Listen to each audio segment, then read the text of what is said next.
चला तर मित्रांनो, आज पुन्हा एकदा नवीन एक चॅप्टरकडे आपण वळूया.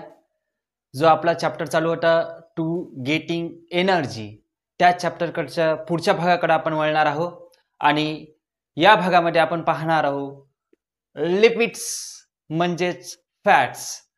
या आधीच्या आपण भागामध्ये कार्बोहायड्रेट्स, त्याच्यानंतर आपण कार्बोहायड्रेट बद्दल माहिती घेतली. त्यानंतर आपण एनर्जी कशा प्रकारे मिळवतो याच्याबद्दल माहिती घेतली. आणि आज आपल्या 5 ज्या सिस्टीम आहे, digestive system, circulatory system, respiratory system and excretory system, याबद्दल थोडी आपण माहिती घेतलेली आहे.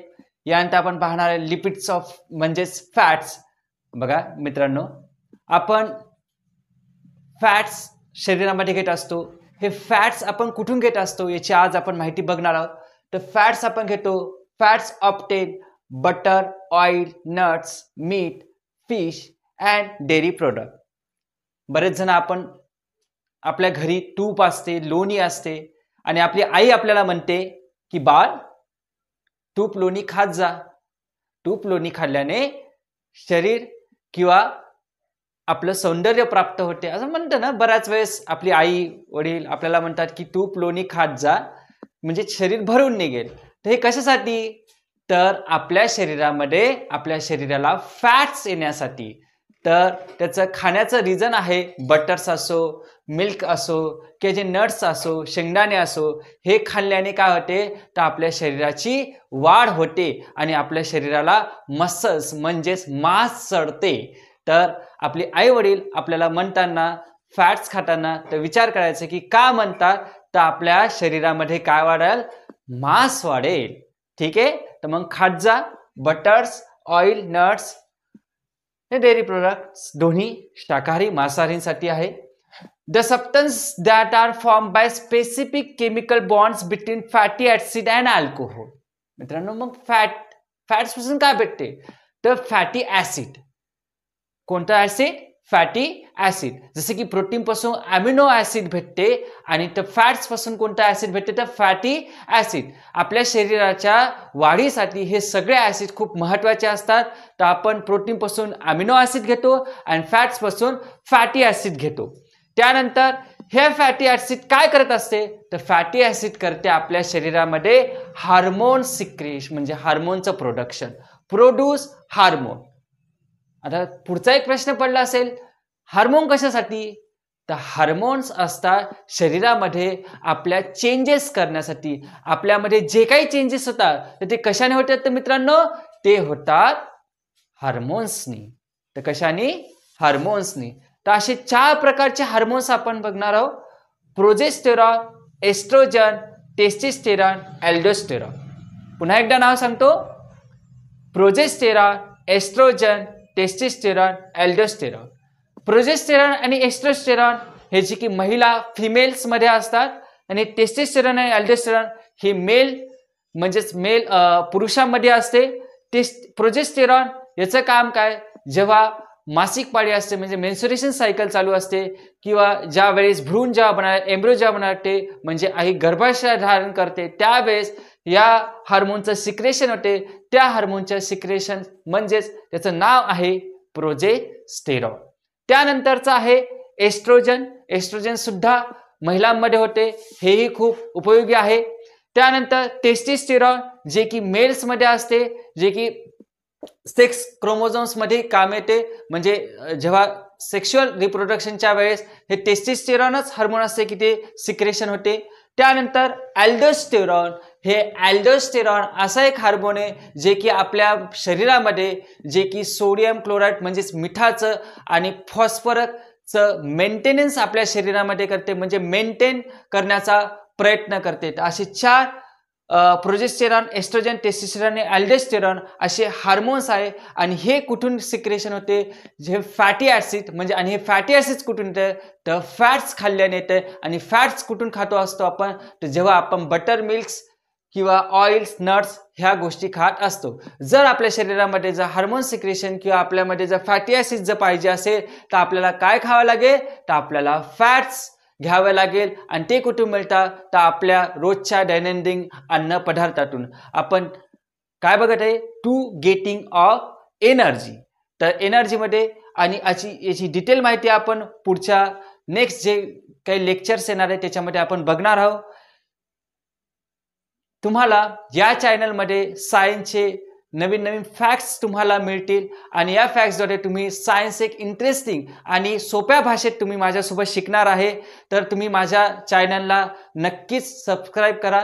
माझ्या चॅनलचं नाव आहे UC.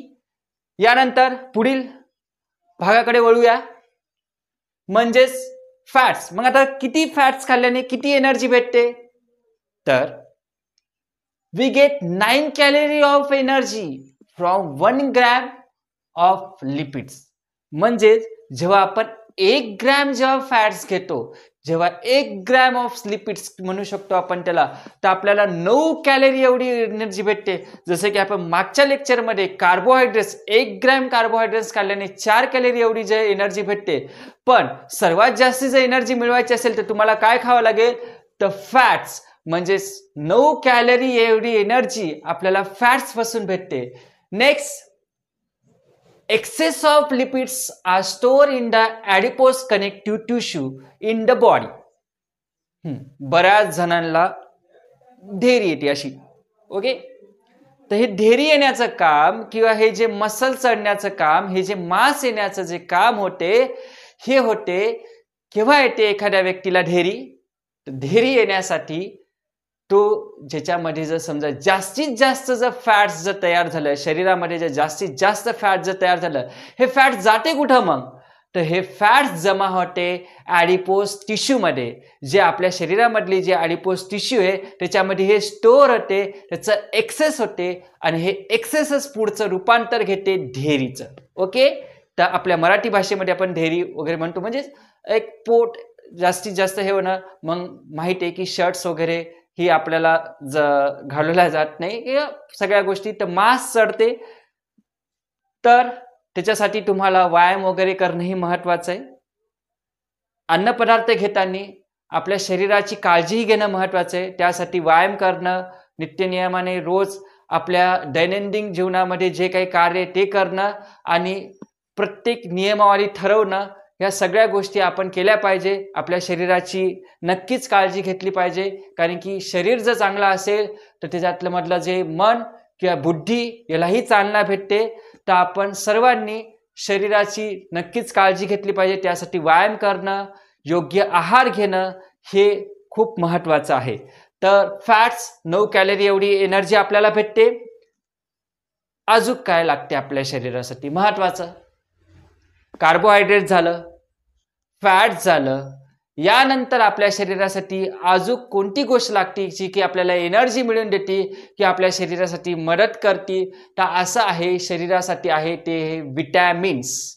आपण शरीरामध्ये विटॅमिन्स घेत होतो. मग हे विटॅमिन किती प्रकारचे असतात, तर विटॅमिन्स असतात 6 प्रकारचे, ABCDEK असे 6 प्रकारचे विटॅमिन्स आहे. पण हे विटॅमिन्स मग काम काय करतात हा पुढचा प्रश्न आहे. याचंही उत्तर मी तुम्हाला देतो. त्याचं उत्तर आहे, they are required for smooth function of the body. आपल्या बॉडीला एकदम स्मूथली फंक्शन करण्यासाठी विटॅमिनची गरज असते. जेव्हा एखादी गाडी जेव्हा बंद पडते, जेव्हा आपण इंजिनमध्ये जेव्हा काय टाकतो, ऑइल टाकतो, तर ऑइल टाकल्यानंतर जेव्हा गिअरिंग मशीन वगैरे हे जे कसं एकदम स्मूथली फंक्शन करतात, तसंच आपल्या बॉडीमध्ये विटॅमिन्स सुद्धा स्मूथली वर्क करण्यासाठी काम करतात. तर त्याच्यामध्ये कोणकोणते विटॅमिन्स आहे मित्रांनो, तर ABCDEK. बघूया आपण एचं काम, to form teeths and bones. जे आपले टीथ्स जे बनतात, जे काही बोन्स जे आपले बनतात, तर कोणत्या विटॅमिन्स पासून बनतात, तर ते बनतात ए विटॅमिन्स. बी विटॅमिन्स काय करतो, तर convert food into the energy. जे काही फूड जे आपल्या शरीरामध्ये तयार झालेले त्याला एनर्जी मध्ये कन्वर्ट करण्याचं काम बी विटॅमिन्स करतो. त्यानंतर C vitamins maintain the healthy teeths of antioxidation. आपल्या दाताला जंग वगैरे लागते का, नाही, तर एक अँटीऑक्सिडंट म्हणून काम करतो. जसे की पॉकेट बंद जे काही चिप्स वगैरे असतात जेव्हा आपण अँटीऑक्सिडेशन त्याच्यामध्ये करतो तेव्हा ते खराब होत नाही. त्याच प्रकारे आपल्या शरीरामध्ये टीथ असो किंवा बोन्स असतो हेही व्यवस्थित राहतात, मेंटेन राहतात. तर कोणत्या विटॅमिन्समुळं? तर सी विटॅमिन्समुळं. आणि हे सी विटॅमिन्स आपण सूर्यप्रकाशाद्वारे सुद्धा घेतो. D vitamins blood level of calcium and phosphorus. कॅल्शियमचं आणि फॉस्फरसचं प्रमाण व्यवस्थित ठेवण्यासाठी ब्लडमध्ये आपलं डी विटॅमिन्स काम करते आणि ई आणि के हे सुद्धा तेच काम करतात. तर अशा प्रकारे आपण आज विटॅमिन्स आणि फॅट्स बद्दल माहिती घेतली. याच्या आधीच्या लेक्चरमध्ये आपण कार्बोहायड्रेट्स बद्दल माहिती घेतली. माझे 3 ते 4 व्हिडिओ तुम्हाला बरेचसे मदत करतील. सायन्सचे जे ह्युमन इव्हॉल्युशन आहे किंवा आपलं the life beginning of life याबद्दलही मी माहिती सांगितलेली आहे.